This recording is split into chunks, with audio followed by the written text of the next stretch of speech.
When you came to Sheffield United, what did you hope to achieve?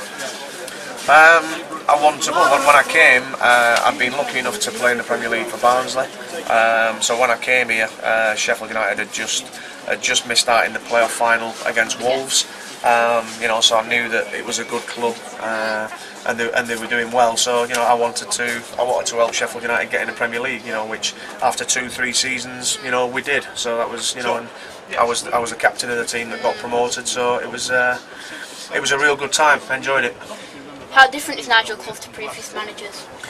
I think all managers have a certain little bit that's different, and I think that's, you know, what separates managers from each other. A lot of the things, you know, with regards to training and preparation, what you find is a lot of things in football are very similar.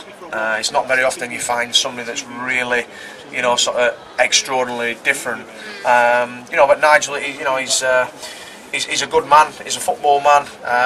He puts all the trust in his players. He wants his players to go out and express themselves. You know, and he's been a good manager for me to work with up to now. So, what is the difference between Nigel Klopp and David Weir?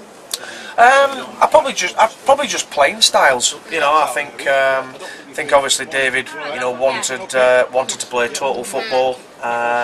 You know, which at times in this division in particular is difficult. You know, and I think at times, you know, you've got to be as a team prepared to mix the game up. You know, sometimes you've got to try and go a bit longer and get in behind the opposition's back four, particularly if the opposition are, you know, really on top of you and really pressing you. You know, but you know, I've always been told there's no right and wrong way in football. You know, but football is you know, you have your philosophy and you try and win games. And unfortunately for David, it didn't particularly work.